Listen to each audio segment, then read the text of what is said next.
So they did do a campaign ad, which I think JR cut for us. Hey y'all, it's Diamond the Silk. Paul Ryan, aka Lion Ryan, cripple the American people and the middle class by shipping our jobs overseas. Jobs like GM, Chrysler, and Oscar Meyer Winger. What? Oscar? What a loser.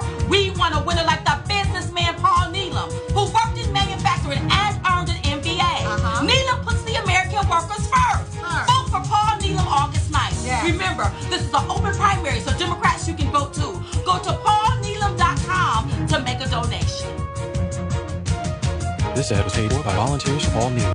Man, they're really good communicators. They're unbelievable. This is devastating. They're very good at what they do. When I first saw them, that's why I had them on my podcast. I thought this is just great. And at that time, Trump was not really viewed as a legitimate candidate, so I thought, I'm not really doing any damage by. And by the way, I don't think she said his last name correctly. Didn't she kept saying Nehlen? Yeah. But but it doesn't matter, as you say. They're in your face, and then that music in the background. And it's a great act. You've got her. She just goes. I mean, there's no stopping her. You could show her all those graphs, Kim, that you posted, and that wouldn't slow her down a whit. And then you've got Silk next to her going, yep, that's right. And that sausage thing. And it's hilarious. Like, I was into it. It's too funny. It's too good. They're very, very good. But, regardless of how charismatic and how fantastic they are at communicating, it's just sad to know what's at play behind the scenes. No, as I say, their message is toxic. And they're making a lot of money anyway. They've got a gift shop and a lot of ways that they can be supported in the same way that a lot of politically active websites have all these things. But in any case,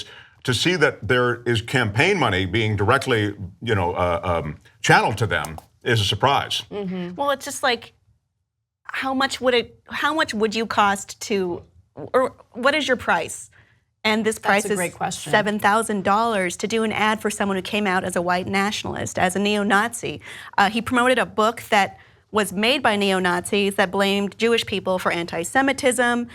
He's known for posting a lot of links to the Daily Stormer website, joining the right-wing social media platform Gab. He was banned there after he revealed the identity of another white nationalist internet troll.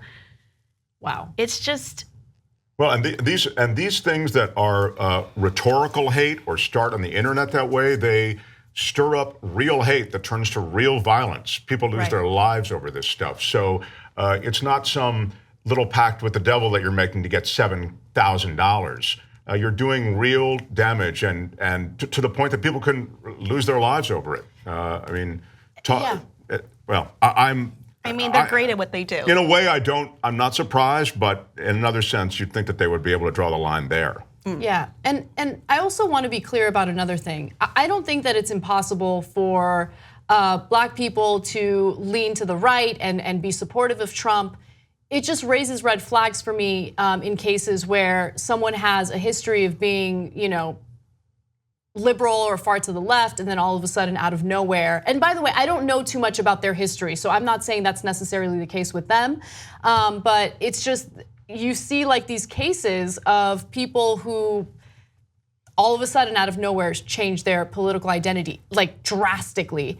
It's not impossible, but it just seems strange. It's one thing to lean right. This is support of a neo-Nazi candidate. I mean, that's way beyond leaning right. So, yeah.